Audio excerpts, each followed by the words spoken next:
আসসালামু আলাইকুম, মালিহা হুসাইন স্বাগত জানাচ্ছি এনটিভির দেশের খবরে। ক্রাউন সিমেন্ট শিরোনাম দেখছিলেন, এবারে পুরো খবর। বিএনপির মহাসচিব মির্জা ফখরুল ইসলাম আলমগীর অভিযোগ করেছেন, একটি মহল পরিকল্পিতভাবে বিএনপিকে সংস্কার বিরোধী বলে অপপ্রচার চালাচ্ছে। সকালে দলের গুলশান কার্যালয়ে আয়োজিত সংবাদ সম্মেলনে এমন অভিযোগ করেন তিনি। ঐকমত্য প্রতিষ্ঠার আগ্রহী বলেই আমাদের প্রতিনিধিগণ ধৈর্য ধরে আলোচনা শুনছেন এবং তথ্য প্রমাণ যুক্তি দিয়ে সঠিক সিদ্ধান্ত গ্রহণে কমিশনকে সহযোগিতা করছেন। রাষ্ট্র পরিচালনায় গুরুত্বপূর্ণ কতিপয় প্রতিষ্ঠানকে শক্তিশালী করার নামে জনগণের নির্বাচিত সংসদ, নির্বাচিত সরকার তথা রাষ্ট্র কাঠামোকে দুর্বল ও অকার্য করার কোনো প্রস্তাবের যুক্তিসঙ্গত বিরোধিতা সংস্কারের মূল উদ্দেশ্যের সাথে সঙ্গতিপূর্ণ বলেই আমরা মনে করি। এই মুহূর্তে দরকার বিচার ও সংস্কার মন্তব্য করে জাতীয় নাগরিক পার্টি এনসিপির আহ্বায়ক বলেছেন, বাংলাদেশের মৌলিক সংস্কারে যদি কেউ বাধাগ্রস্ত করে তাদের বিরুদ্ধে প্রতিরোধ গড়ে তোলা হবে। জুলাই সনদ ও ঘোষণাপত্রের দাবি জানানোর পাশাপাশি তিনি বলেন, নতুন বাংলাদেশ পরিচালনায় নতুন সংবিধান প্রণয়ন করতে হবে। চাঁপাইনবাবগঞ্জ সরকারি কলেজ মোড়ে পথসভায় তিনি এসব কথা বলেন। সীমান্ত হত্যা প্রসঙ্গে নাহিদ হুঁশিয়ারি করেন, বিএসএফের সীমান্ত হত্যা অব্যাহত থাকলে লং মার্চ ঘোষণা করা হবে। এ সময় দলের কেন্দ্রীয় নেতারা উপস্থিত ছিলেন। এর আগে এনসিপি নেতারা চাঁপাইনবাবগঞ্জ শহরের শান্তির মোড়ে পৌঁছায়। পরে শান্তির মোড় থেকে জুলাই পদযাত্রা শহরের বিভিন্ন সড়ক প্রদক্ষিণ করে।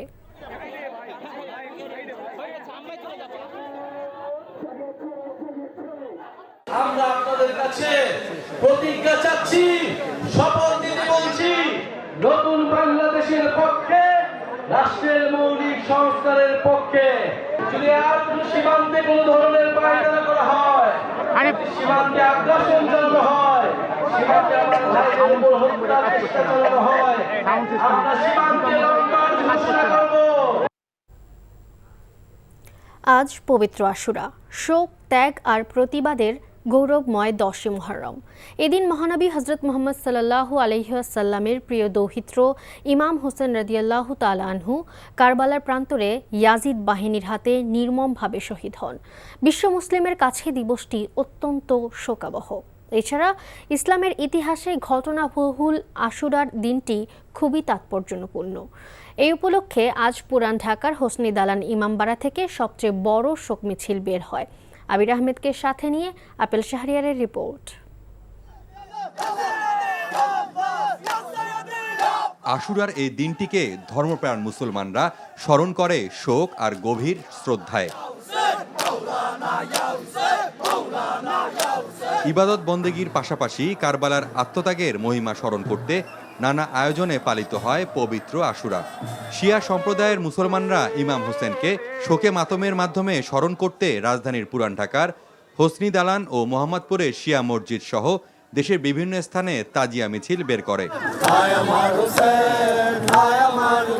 আমরা সবসময় মওলা হুসাইনের জন্য এবং আমাদের আহলে বাইতের শিক্ষাই এইটা যে সবসময় মজলুমের পক্ষে থাকার জন্য, জালেমের বিপক্ষে থাকার জন্য। আলে রাসূলের অনুসারী হিসাবে আজকে আমরা রাস্তায় বের হয়ে এই মেসেজটা দিতে চাই যে আমরা ইমাম হুসাইনের পক্ষে এবং ইয়াজিদের বিরুদ্ধে। ইমাম হুসাইন আলাইহিস সালাম আমাদেরকে ওই শিক্ষা দিয়ে গেছেন, জালেমের বিরুদ্ধে রুখে দাঁড়ানো, মিথ্যার বিরুদ্ধে হকের প্রতিবাদ। রাজধানীর বিভিন্ন সড়ক প্রদক্ষিণ করা শোক মিছিলে অংশ নেন নানা বয়সী নারী পুরুষ। বাচ্চাদেরকে দেখানোর জন্য আর কি খুব ভালো লাগতো স্যার।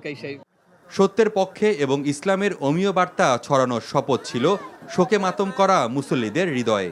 শান্তিপূর্ণভাবে শোক মিছিল শেষ করতে পর্যাপ্ত নিরাপত্তা ব্যবস্থা নেয় আইন শৃঙ্খলা বাহিনী। কারবালা যুদ্ধ ইসলামের ইতিহাসে একটি গুরুত্বপূর্ণ অধ্যায়, যা সত্য ও ন্যায় বিচারের জন্য আত্মত্যাগের এক উজ্জ্বল দৃষ্টান্ত। অন্যায়ের বিরুদ্ধে প্রতিবাদের প্রতীক হিসেবেও পরিচিত। মুসলিমরা এই দিনটিকে শোক দিন হিসেবেও পালন করে। Apple Shahriar, NTV news, Dhaka. এদিকে নানা কর্মসূচিতে সারা দেশে পালিত হচ্ছে পবিত্র আশুরা। এবারও চট্টগ্রাম ও খুলনায় বড় পরিসরে তাজিয়া মিছিল বের হয়। জীবন আহমেদের ডেস্ক রিপোর্টে বিস্তারিত। শোকাবহ দিনটি উপলক্ষে চট্টগ্রাম নগরীর সদরঘাট হোসানিয়া ইমাম বারগা থেকে শোক মিছিল বের করে শিয়া মুসলিম জামাত। পরে তাজিয়া র্যালিতে নেতৃত্ব দেন হালিশহর শিয়া মসজিদের ইমাম মাওলানা আমজাদ হোসাইন। ইমাম হোসেন আলাইহিস সালাম আমাদেরকে শিক্ষা দিয়েছেন যে জালেমের বিরুদ্ধে সোচ্চার হতে হবে, লড়াই করতে হবে, কিন্তু তিনি যুদ্ধ করতে আসেননি। কারণ তিনি তার পরিবারকে নিয়ে মদিনা থেকে যখন বাইরে হয়েছেন তখন বলেছেন যে আমি নানার উম্মতের সংশোধনের জন্য বাইরে হয়েছি। খুলনায় আঞ্জুমানে পাঞ্চাগানের উদ্যোগে শোক মিছিল বের হয়। শোক র্যালিটি নগরীর আলতাপুল লেন থেকে শুরু হয়ে বিভিন্ন সড়ক প্রদক্ষিণ করে।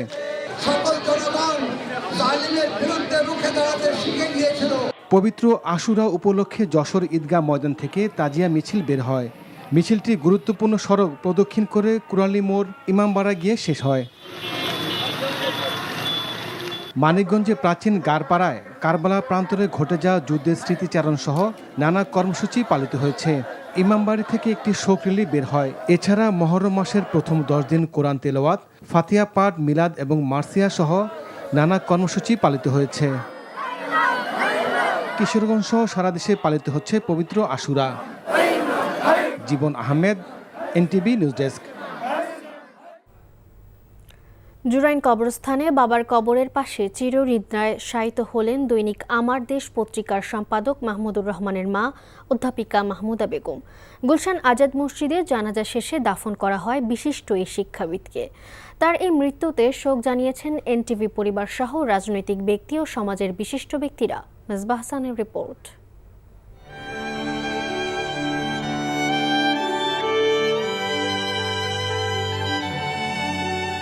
স্বৈরাচার শেখ হাসিনার রোশনালে পড়ে মায়ের কোল ছাড়তে বাধ্য হয়েছিলেন দৈনিক আমার দেশ পত্রিকার সম্পাদক মাহমুদুর রহমান। যখন দেশে ফিরে মাকে সেবার সুযোগ পেলেন তখনই বিদায় নিলেন একমাত্র অভিভাবক। মাহমুদুর রহমানের দীর্ঘ যাত্রায় পাশে ছিলেন তাদেরই একজন এনটিভির চেয়ারম্যান মোহাম্মদ মোসাদ্দেক আলী। সান্ত্বনা দিতে তাই গুলশানের বাসায় ছুটে যান পরিবার নিয়ে। একে একে ছুটে আসেন তার সহযাত্রীরা।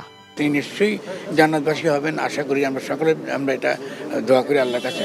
আমাদের মাহমুদুর রহমানের জন্য কিন্তু এটা একটা বড় ধরনের ক্ষতি। গুলশান আজাদ মসজিদে অনুষ্ঠিত জানাজায় অংশ নেন সরকারের উপদেষ্টা সহ বিশিষ্ট ব্যক্তি ও স্বজনরা। মাহমুদুর রহমান সাহেবের মায়ের ইন্তেকাল নিঃসন্দেহে তার ব্যক্তিগত জীবনে, তার পারিবারিক জীবনে এবং আমরা যারা তার সঙ্গে একসাথে ফ্যাসিস্ট বিরোধী আন্দোলনে কাজ করেছি তাদের সকলকেই অবশ্যই আপনার এটা কিছুটা মর্মাহত করেছে। কিন্তু মানুষকে তো যেতেই হবে। মাহমুদুর রহমান সাহেবের মা একজন মহিষী মহিলা ছিলেন।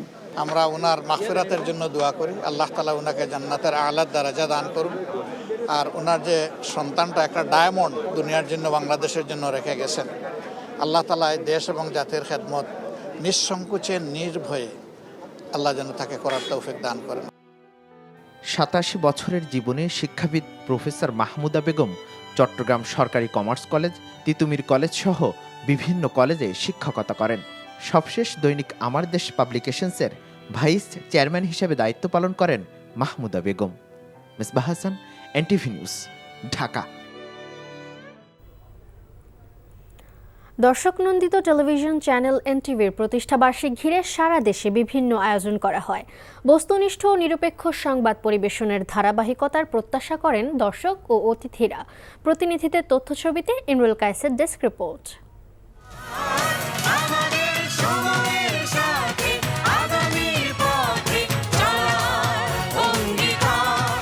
সময়ের সাথে আগামীর পথে এই স্লোগানে দেশের সবচেয়ে জনপ্রিয় টেলিভিশন চ্যানেল এনটিভির 23 বছরের পদার্পণ উপলক্ষে নেত্রকোনায় কেক কাটা, আলোচনা সভা, বৃক্ষরোপণ ও শিক্ষার্থীদের মাঝে গাছের চারা বিতরণ করা হয়েছে। এ সময় জেলা প্রশাসক বনানী বিশ্বাস ও পুলিশ সুপার মির্জা সাইম মাহমুদ উপস্থিত ছিলেন। পাবনায় আলোচনা সভা, কেক কাটা, কবিতা আবৃত্তি সহ নানা আয়োজনে এনটিভির 23 বছরের পদার্পণ অনুষ্ঠান হয়েছে। এ সময় বিএনপি চেয়ারপারসনের উপদেষ্টা ও পাবনা জেলা বিএনপির আহ্বায়ক হাবিবুর রহমান হাবিব উপস্থিত ছিলেন। রাঙামাটিতে বর্ণিল শোভাযাত্রা করে জেলা প্রশাসক কার্যালয়ে কেক কাটার মাধ্যমে এনটিভির 23তম প্রতিষ্ঠাবার্ষিকী উদযাপন করা হয়েছে। কুষ্টিয়ায় এতিমদের সাথে নিয়ে কেক কেটে এনটিভির জন্মদিন পালন করা হয়েছে। এ সময় এনটিভির চেয়ারম্যান আলহাজ মোসাদ্দেক আলীর সুস্থতা এবং দীর্ঘায়ু কামনা করে দোয়া করা হয়। 23 বছরে পদার্পণ উপলক্ষে পিরোজপুরে কেক কেটে এনটিভির প্রতিষ্ঠাবার্ষিকী উদযাপন করা হয়। দিনাজপুরে এনটিভির জন্মদিন উপলক্ষে কোরআন খতম ও দোয়া মাহফিল অনুষ্ঠিত হয়। একই সাথে দিনাজপুর প্রেস ক্লাবের অডিটোরিয়ামে আলোচনা সভা ও কেক কাটা হয়। এনটিভির 23তম প্রতিষ্ঠাবার্ষিকী উপলক্ষে সুনামগঞ্জে আলোচনা সভা, কেক কাটা ও সাংস্কৃতিক অনুষ্ঠানের আয়োজন করা হয়েছে। লালমনিরহাটে আলোচনা সভা, কেক কাটা ও মিষ্টিমুখ করানোর মাধ্যমে জনপ্রিয় টেলিভিশন চ্যানেল এনটিভির প্রতিষ্ঠাবার্ষিকী পালন করা হয়। এনটিভির প্রতিষ্ঠাবার্ষিকী উপলক্ষে টাঙ্গাইলে আলোচনা সভা ও কেক কাটা হয়েছে। শহীদ স্মৃতি পৌর উদ্যানে সাংস্কৃতিক অনুষ্ঠান হয়।